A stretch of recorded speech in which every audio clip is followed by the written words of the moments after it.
website. More information is available on the council website if you wish to read it.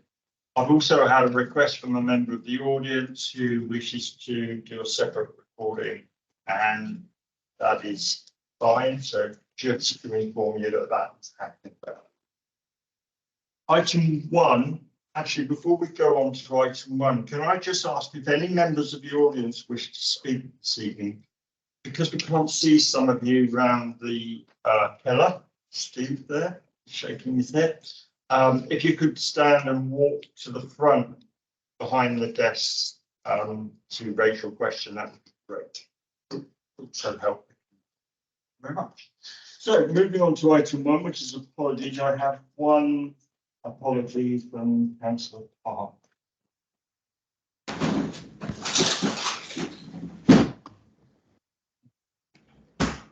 So I had Councillor Bruce Tennent, who's online.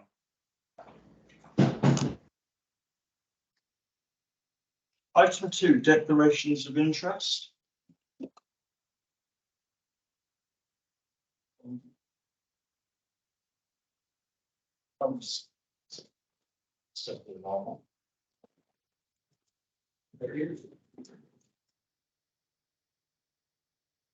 Just wait for Steve to sit down.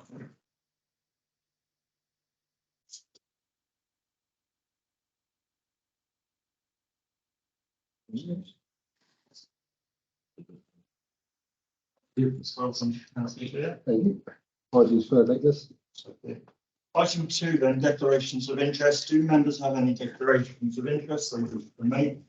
If so, please indicate. If anything comes up during the meeting that you feel you need to prepare, signal in the normal way, raise the hand, and we'll take note of it. Thank you. Item 3, the minutes of the last meeting, 5th of September. Can I now approve these as a true record? Do I have a proposer? Councillor Bourne, seconder. Councillor Irish. Any comments? Any observations? Okay, can I take a vote then that we agree? All in favour? Yeah. All against? Abstentions? That's duly carried. Thank you. Item 4, public participation. We have an email with some responses that I'm going to pass over to Andy Smith. We had 4 questions from a member of the public, and I'll just run through our relevant answer. First question was, where is the independent auditor's report for 21-22? If it has been delayed, what's the reason and when it was published? We haven't had that report yet, as you know. It has been delayed due to the availability of resources of EY. The final work is timetabled with them for beginning of November with us. So we're hoping the report will be published early in the new year, but we haven't had confirmation of that yet. Second question was, what is the status of the Cllr inquiry into the EBC finances, and when is the expected to report? And the answer to that question is the Cllr review has been completed and the councillors received a confidential draft. The report's being finalised by ministers, and then we're working with them to agree the date when it will be published. Question 3, the value of debt that has been refinanced to date for the year 23-24, and what is the average rate?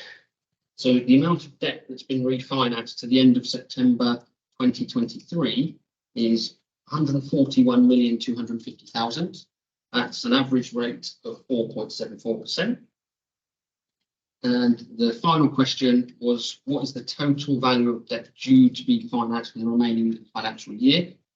That's a further 337 million, and that's due to be refinanced, and that is liable to materially change depending on refinancing periods of the latest loans that we do. So if we take a longer period loan, say we do a 9-month loan rather than a 3-month loan, that figure will materially change. Current biggest chair. Okay, thank you very much. And just to confirm, that email was from Mr. Stewart. Thank you very much. Item 5, One Horton Heath update, and we have Andy, Chris, Spencer coming into the tonight, I think. Shall I kick off, Chair? Yeah. That's okay. Thank you, Sarah. So I'll just introduce the team so you know who everybody is. So Sarah King, you've probably seen me before. So in this respect, for this report, I'm the sponsor of the Bourne Heath project. You could probably talk yourself, but I'll do it because it's probably quicker. So Tom is our head of finance. Andy is the director of finance. Chris Payne, who's the project director for Bourne Heath, and Spencer, who is our commercial manager, head of commercial for the Bourne Heath project. So you've got a team of people here who hopefully can help you with clarity and observations and questions. We've put together a short presentation to take you through the main points that I think you picked up when you read through the report. So I don't know who's driving that picture. If you drive, you probably kick off, don't Chris? So This could go wrong if my item stuck it up there. It's not a brick or a stick. Good evening, everyone. Nice to be before you again. So we've got probably no more than 10 minutes of presentation to give you. And you'll be pleased to know that mine is mainly picture-based rather than words. So we're going to start with a look at the site progress. So what you've got there on the first slide is the northern and southern gateways, which were done back in 2021, and the large element of green infrastructure at the Allington Lane end of the site. These funny donut things are great crested newt ponds. We're currently on site with the new link road, and the picture with the tarmac was taken in last week. So that's going to start materially changing the site experience and hopefully reducing the amount of mud, particularly as the weather starts to change. And not the greatest pictures because it looks like puddles, but those things on the right are quite substantial subspaces. We've now got 9 out of the site-wide 16 strategic substations installed. Over the last period since we were before you last, we've also done a lot of enabling work. So the top photo is the current state of Cllr Farm, where the Alton Butchery was located. The solar park picture is there just to remind members that we've relocated 1,500 solar panels to achieve that link road alignment. And that is the picture of the completed install. We're not killing plants in that one. That is Japanese knotweed on the top right, and the bottom right is a bat house. So we have had a number of delays in the period. Some of them are critical in nature. Some of them are not critical to the overall programme, still disruptive. And they sort of kind of fall into 3 main areas. So the outline planning application, we've had ongoing issues with external consultees for nitrate and phosphate mitigation strategies, delivering our biodiversity net gain details, and more recently our sand strategy. There have been a lot of negotiations with third parties over things like highway, public rights of way, self-delivery of the school. And there are ongoing delays in resolving the sound strategy, the public rights of way, and the means by which we self-deliver the new primary school that's on site. There are the knock-on effect of the outline planning application being in delay to subsequent reserve matters. And I've said that that's non-critical, but only if we respond in a certain way, which is the second bullet point. But the current matters, reserve matters that are in delay and reliant on the grant of an outline consent on the secondary road, further on-site green infrastructure, the second phase of housing, which we refer to as Poppy Breach, and the new primary school. And in order to mitigate those delays, it's likely that some of those elements will put forward the standalone planning applications rather than reserved matters of the outline consent. The critical delay has been experienced in completion of our first home on the Lower Acre, and in no small part that's down to the complexity and the scale of the innovation we're delivering on site, and quite frankly the amount of coordination and time it takes to get those designs correct. And we frankly underestimated it at the early stages of the project. I think it's fair to acknowledge that, again, going from a council with limited capability on projects of this nature to a £1 billion project with a 30-person team has also been quite challenging and a little bit disruptive. But essentially, those two things are what we're attributing those delays to the first phase of housing to.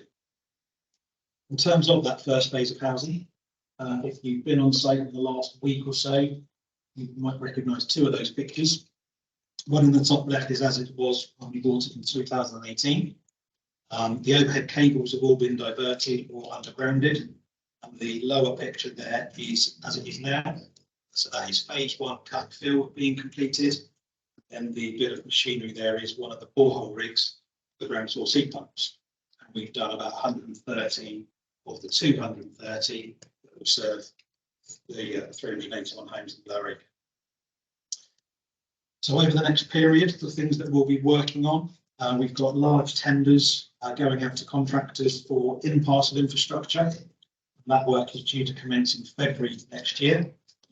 We're working on 4 major planning applications, some of those subject to approvals later this evening. Budget.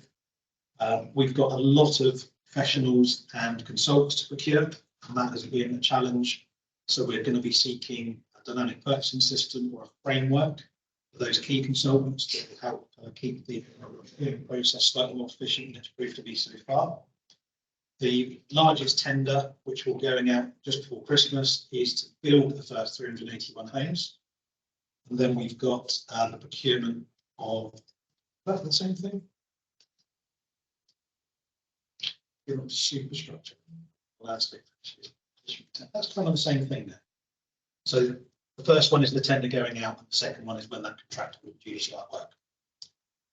One more slide from me. Recommendations. If you just watch the screen for a second, it's going to change. So the picture on the left is what's already got cabinet approval for delivery, and the picture on the right is what we're seeking approval to progress this evening. And the combined picture now is everything's on site, subject to approvals later on, that we'll be working on to deliver. I'm going to pass to other things. Yeah, thank you. So Chris has given you a bit of an update on the Horton project and where we are with delivery. I just wanted to touch, there's other parts of the report that talk about council-wide implications, because this isn't just about building a community, it's about sustaining the community into the long term. So as Chris mentioned, we've done quite a bit of work to try and consolidate that delivery team within the rest of the council and get those 30 people integrated and get the right team in place. So there's been this year there's been a consolidation of the project delivery teams for all projects across the council so that we can share skills and try and benefit from those economies. And one of the things council-wide that we really need to focus on going forward that we've started, those of you that have been to policy and performance meetings will have talked through some of the housing policies for the HRA side of life. So we need to concentrate on our residential landlord and tenant management functions. So we've already got some examples of that with Bandstand Court, but obviously things are going to get an awful lot bigger. And so we need to make sure we're up and ready. So we've got a little bit of time, but we need to get that capability going. As well as looking after our tenants, we need to be looking after the assets that come with this. So we need to make sure we've got everything in place for the maintenance of those other assets. So our open space, any roads that aren't adopted by Hampshire that we take over, any community assets, those sorts of things. So we need to make sure we're up and ready when those assets come on stream. Linked to that, Chris showed you the picture of the borehole rig. Obviously that turns into, in the end, a ground source heating model for the first 381 houses. So as a council, when they're up and running, we need to be on stream to make sure we can operate that model and charge for it and maintain it, make sure that everybody knows how to use it. So we need to staff up and get the capability right there as well. So to do that, we need to look at what we need and then increase resources in the right area. And we've started to do that already. So we have recruited a head of housing who starts with a lot of experience, who starts at the beginning of January. We're already talking with our other internal teams, our legal team, our audit team, our IT team to look at what we need to get with that in place. So there is a plan to take that work forward. But I don't want you to underestimate just the amount of work there is to build up something so big. We have time, but we do have to keep on top of it. And then we will, obviously, we've opened our housing revenue account, but so far there's nothing in it. So we need to build that up, get that going, and we need to make sure we've got the right governance structures. So we might be bringing suggestions to members probably earlier next year, looking at how we do that. Do we need our own housing committee to focus on those kinds of things. So that sort of stuff is all in the pipeline. And then another part of the report that I just want to explain a little bit. I hope it all made sense. So you'll see there the branding note, not additional company. This is a brand for Eastleigh. We are Eastbrook Homes. And when you want to buy a home there, which you all will, you will Google that, you'll come to the site and you'll see what you can buy. So Eastbrook Homes is the place. It's going to be our primary brand for selling and rental and for looking after all of our homes. So the website is already there. You don't see an awful lot that gives you a taste, so you can register interest. So tell all and sundry, please. And within Eastbrook, so we've already got an existing small lettings team for things like Bandstand Court. Eastbrook will incorporate those people and it will become bigger and it will be under that new head of housing. And that will look at, like I said, the residential disposals and also the lettings. So early next year, you'll see a marketing strategy, which is all being pulled together at the moment by Will Purvis and his comms and marketing team to put all of that stuff together so that we can start marketing these properties and getting it out there to the wider public. So that's probably it for sales pitch. Do you want to talk numbers, Andy? Yeah, so as sort of Sarah touched on, it's all changed with the project over the next 12 months. And as Chris said, the big tenders are going to be issued later in this year. So throughout, it'll probably be more early next financial year, during that year, where you'll start to see the formal approvals coming through for the actual construction of the scheme, where you'll then see updated business plans. But as we move into that construction phase, it's going to require much greater financial scrutiny and much more regular reporting. And I'm just going to run through a little bit of principle about what happens after we get that first cabinet approval to build the lower acre. So there's going to be very detailed monthly reporting completed by Spencer and the team. This gets passed across to the corporate finance team to fully reconcile, make sure everything that's been paid is accounted for, forecasted correctly. That will then be passed to a new operational finance board, as we're calling it. That's going to be chaired by Sarah, the CFO, where finance and the project team will assess where the project sits, understands where some of the risks are, some of the things that need to be raised to the housing board. And that will then be fed into the new revised business plan, which will start to display. You'll see things in there now about the rental model. So you'll all be aware of our 50-year income appraisal models for our normal purchases that we make. There's one of those which includes all of the houses, one for affordable, one for market rent. You'll also start to see forecasting around sales income. All of this now will go into that business plan and be reported monthly to the finance team, and then that will get summarised up to the board, each board, with regular updates and requests for approval or movement as appropriate. That will also go to cabinet as part of the quarterly monitoring that gets produced by finance and the performance team. So it won't form part of just the standard capital project reporting. There'll be much more reporting and much more detail on this scheme particularly. I wanted to pick up on cost reporting because there'll be building. This will be an expensive scheme and there'll be a lot of money involved. So the control of it has to be extremely tight because small variances will have a large impact on the model. So I wanted to just explain about the detail of the process. So finance will control the financial data, what's actually gone in or out of the bank account. We'll collate that data, release to Spencer and Bourne team at the end of month end. He'll feed it through into their systems and their cost modelling. And that's going to get tracked against the updated cabinet approval so that members that see it will recognise it and know how it matches against what they've approved. And that will, particularly for finance, show the forecast cost to complete and show how much is yet to be spent, which will give us a good feel for where we are, where we need to be. And that data will also start to feed into the future model of the future phases. So once we've got that cost data, once we've got the data back from the first tender, because that could vary wildly different from an estimate at this stage. We don't want to come to cabinet approving on an estimate and the tenders come in significantly different.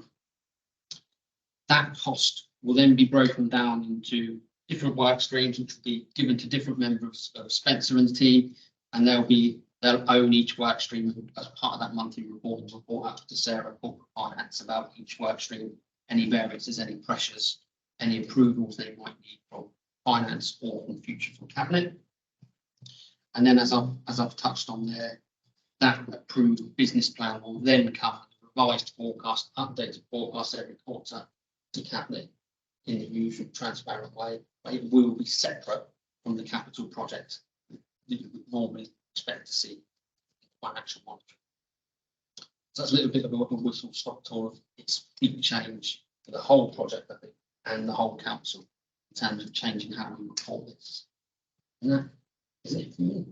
So I think that's an update for every whistle stop on the project. If you've done a site tour, you get the opportunity, you should do it, because it's not until you see it, you get a real feel for scale.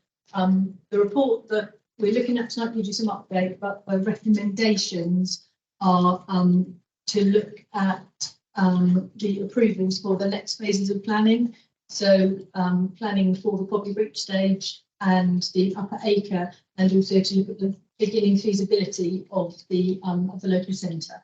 So that's the recommendations that are in the report tonight, Chair. Any questions? Thank you very much. I'm going to open it up to the floor first, not members around the table. So if there's anybody sat in the audience who wishes to ask any questions on what you've just heard, seen, please indicate now. Okay, in that case, I will open it up to members. Yes, Councillor Hadaway. Just as I see here that it's, we mentioned lots of more regular reporting. And it mentions that as we go into the construction phase, there will be more regular reporting to the cabinet. Will it be the same? Will we have more regular reporting to this committee? Yes, as well. Yeah. Because at the moment we do quite a large update, probably every 6 months or a year. It's once since I've been here. So probably as there's so much happening, would it be a smaller and more regular? Yes, it would. Yeah, so the same would apply. That to reporting would apply. The finance report goes via PMP anyway. It can include whether we look at perhaps joint session with A&R PMP for those reports. In the past, when we've had major projects like the road bowl and we've had joint things with PMPs, that might see difference in the audience, so that might be a good idea going forward. Those occasions, so that we can do that rather than both look at the same thing but in different ways. So, okay, thank you for that. Any other comments? Yes, Councillor Tidridge. I've got a lot of questions. Would you like them one by one, or would you like them in? I think we'd. Yeah, great. Okay, you've got a particular topic. I don't know how many you've got. 8 so far, but That's okay. If you ask a couple of questions and then we'll find out. Okay. Start slowly. okay. The first thing is you mentioned the business plan. Presumably there was a business plan when this project was originally scoped. I can't seem to find it anywhere. I probably haven't looked hard enough, but it's not obvious from the documents I've seen here. Appendix B, for example, only shows expenditure. Versus what's been spent so far versus what's yet to be spent. But the projected income anywhere in these reports is the forecast of £1.8 million of bond straight deposit for the service lands. I mean, presumably you're expecting a lot more income than that. I find it really weird that a decision can be taken to invest at this level without an idea of when the income is going to be happening and how much income there's going to be as part of that business plan. And I understand you want the business plan to be right, but then you're also expecting expenditure. And I mean, in my day job, I wouldn't be signing off expenditure unless I could see how the income was going to be offsetting that in the future. Do you see what I mean? I would expect there to be a phased year by year breakdown of expected spend and expected income. I mean, if that's not been available, and that's the way it's normally done here, well, that's interesting in itself. But if I was in cabinet taking a decision about approving the budget and approving expenditure, I would have expected to see that, but maybe that's just me. I'm just curious why that's not in this report. I understand what you say about wanting it to be perfect, wanting it to be correct, but at the same time, you can put something in terms of this is our understanding to date, and it would be amended by the state. That would be more useful than showing nothing, I would have thought. So that's my first That's a question. good question to start off with, and I think we'll deal with that one first. Okay, thank you. Yeah, I can take that if you want. So the business plan has been to cabinet 3 times. If you, in paragraph 6 of the report, it details the 3 times that it went. And on each occasion, it has the full detailed business plan of total expected construction cost, land purchase cost, value of affordable homes, value of sale units. Income. That yes, Okay. it's all in there. We haven't cash flowed it across the years of the project. Okay. It's not reported in there, but yes, clearly we've cash flowed every penny of the whole project across the 30 years. It's not here, obviously. It's not. In your resources report. Yes, that's right. So Okay. we haven't I'm got a little it. disappointed it's not here, because one of the reasons why I was concerned about this, and I picked up with Sarah a few months ago now, expressing my concern because I've seen a report buried within a planning application where section 106 was asked to be removed for affordable homes, and the independent assessment that was needed for that stated that the project, even without the affordable homes, would not be considered viable. I was assured that was because the assessment was done wearing a private sector hat of what return would normally be available. But given that I raised back then my concerns about wanting to be able to see clear viability, that to me would have been a clear, that I'm really surprised it's not here. So it's right about the viability is for a private sector mentality. I think we need to commit to bring the business plan back for future meeting, don't we? Yeah, we need to have them. We need to get the, I think it would make more sense, at least if we get the tier 1 packages back, which is the first tender, and evaluate those and then bring it back, then it's probably the most sensible, because then we're another step along the way. Yeah. In terms of a lot of the income detail and the values and costs, there's 3 reports. I would say it's worth looking at the last one first, because that's everything in. So that was December 21. If you look at that cabinet report, that has the final version of that business plan, which talks about not to cabinet note. So that have all that detail. Thank you. My second question is in Appendix B, the financing cost for the service land. Is that financing cost for the whole project, or is it just for one aspect of it? Is that the entire financing cost that's expected for the project?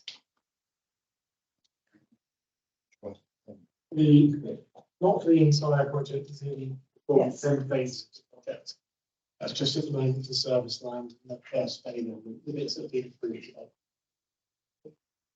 My next question is paragraph 52 talks about debt financing costs, currently costing £326,330 a month, which according to my calculator comes to £3.9 million a year in terms of financing costs. That's what interest rate is currently being experienced for those financing costs.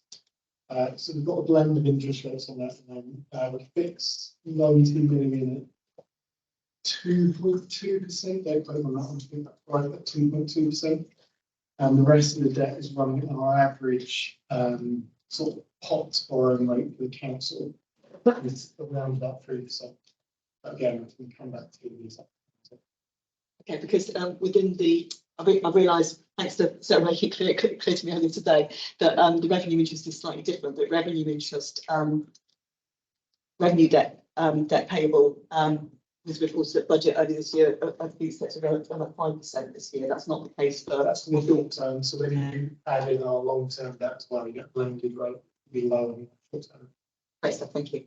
I'd also like to echo Councillor Hadaway's point about I'd really like to see more visibility for this committee.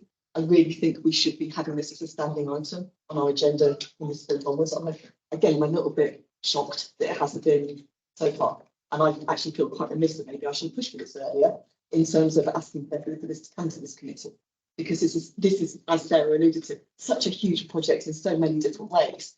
It's almost like it's been separated off from this committee. And I think this committee should be taking a stronger interest in this project going forward. If we could have a monthly report in addition to being addressed at a meeting, I think that would certainly go some way to addressing that transparency. To date, we've tried to pick it up through that housing working group, which is a mix of your members and P&P members. But I don't mind how we take it going forward. I think we need to look at the whole governance, the member governance, but all of it, including that other housing committee I talked about. So yeah, I'm happy to take suggestions. Thank you. Paragraph 56 references a full 50-year appraisal, including net cost estimates.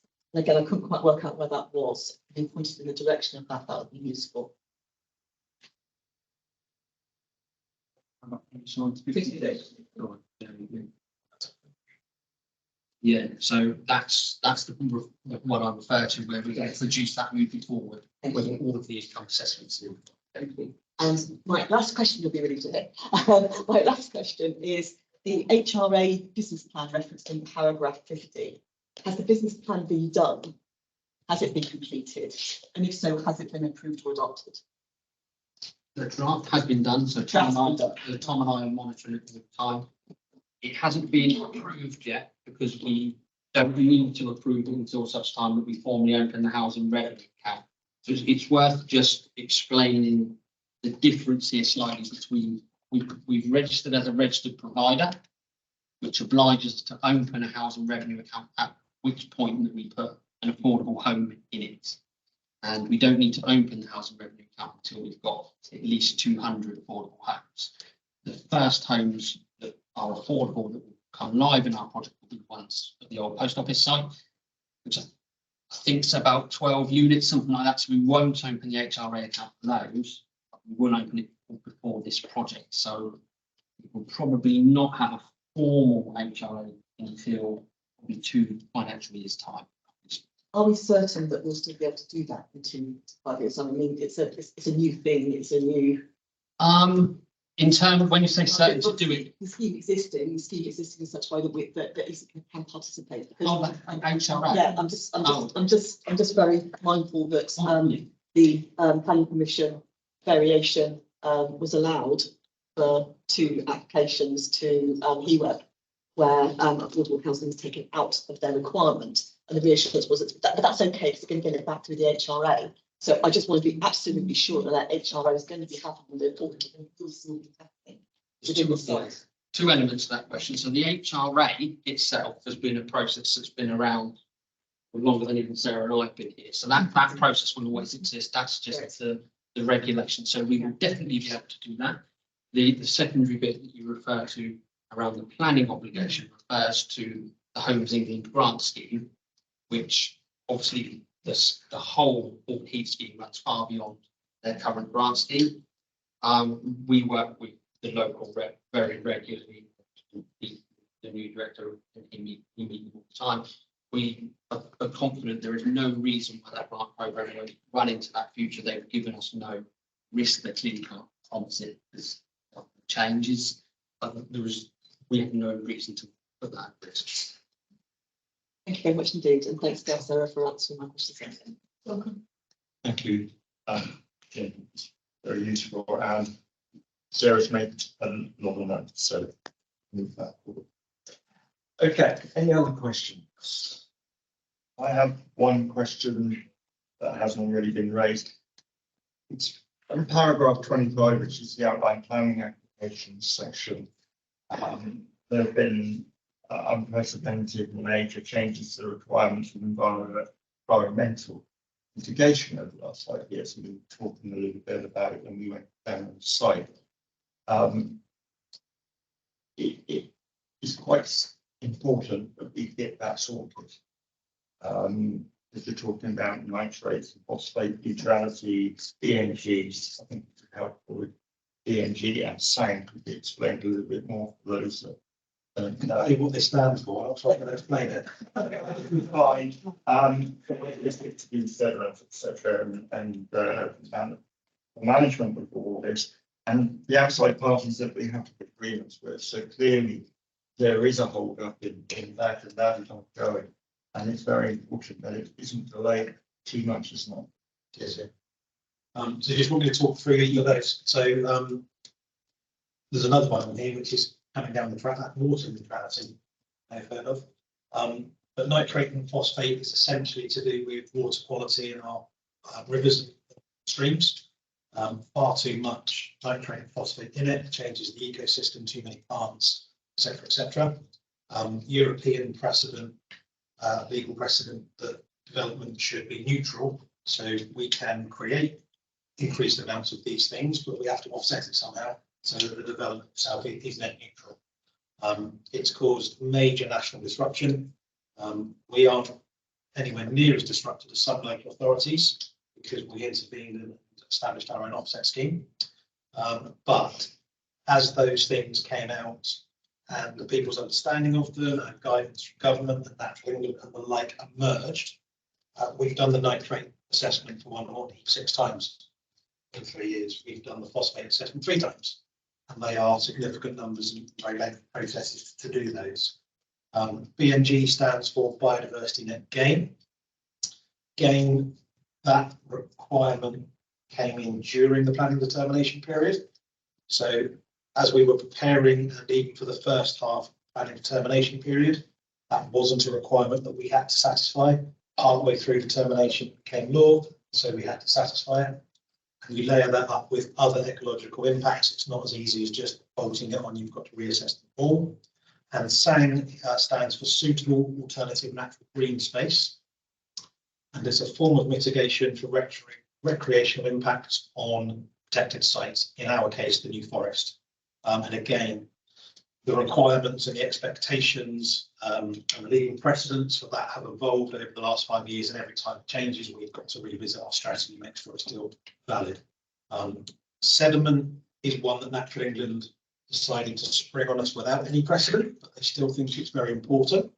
And so whilst we've not got a planning obligation on sediment, we've had to do a lot of work through our construction environmental management plan to demonstrate best practice mitigation and handling of sediment getting into the rivers and streams. Is that okay? Yeah, that's great. I think that's very helpful. That's the problem with using initials, isn't it? Everybody, you assume everybody understands. So not always. Apologies for that. But it helps make it clearer.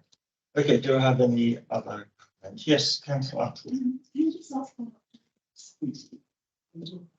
this and the regime? Obviously, the process is going to be delayed.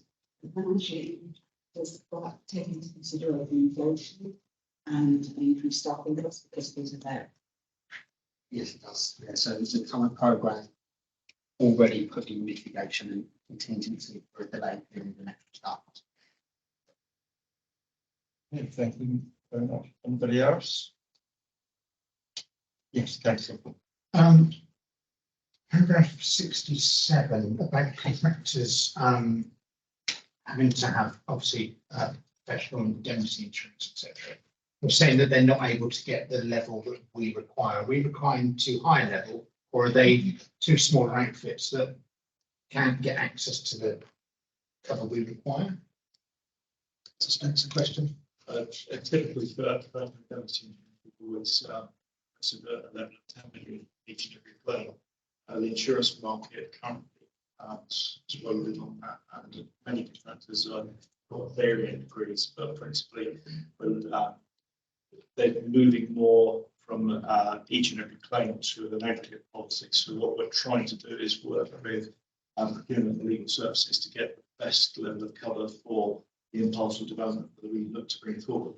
So it will see us having an aggregated cover of up to £30 million with reinstatement top-ups. Just one extra point about is it the wrong type of contractor? It's actually the reverse. The larger national contractors can offer us less cover than some of the local SMEs because the insurance company's perception of risk with those bigger national outfits is so much greater than it's regulated. So we've got local companies, Hywood and who's the other one? Thacom Homes. We're actually able to offer us better PI cover than the likes of Countryside and Waits. It's a bit of an oxymoron at the moment. Okay, thank you very much. Okay, are there any other questions? Okay, in that case, we'll be moving on to the proposer and seconder for the recommendations to cabinet, which are laid out right at the top. Report 1 to 3. And can I have a Councillor Bourne, seconded Councillor Irish? Is there any debate? Yes, Councillor. Just want to state that I'm minded to be voting against this. I don't feel that it's appropriate to be asking for additional budget approval or budget approval without a clear business plan going forwards. Too many questions in my mind, so I won't be voting for it. Okay, in that case, we will go to the vote. All those in favour of the recommendations, noting the recommendations that are going to. Yeah. Very much. And against. Thank you, Councillor Tidridge and abstentions. Okay, thank you very much for that. Next, Sarah has picked up on some of the comments that have been made by members and we'll carry those forward. Item 6, the Cabinet Forward Plan, which is in front of you. Is there anything on that forward plan that we are currently not putting on our work programme that we feel we might?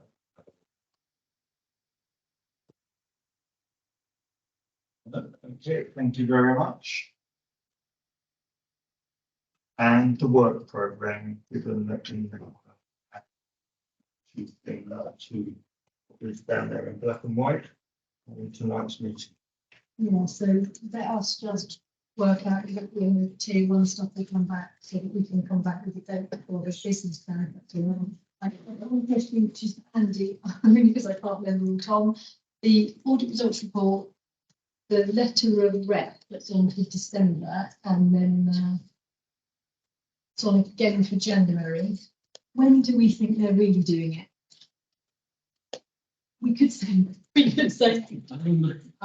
just not sure, but It certainly won't be December or January, if I'm honest. Current season, they've been quiet, so I think if we can take that off the December programme, because it's going to be January at the earliest, and each time if I'm talking the two, we'll update. Okay, thank you very much. Thank you all for coming. Councillor Tidridge, sorry. Sorry, on the work programme, the request that Councillor Hadaway made earlier, that we add all the people to all meetings, because that's something that can be done. There, Megan. Okay, thank you all for coming. You're welcome to stay for cabinet, which follows this meeting, if you wish to. It's actually on the first floor, not on here. And I look the first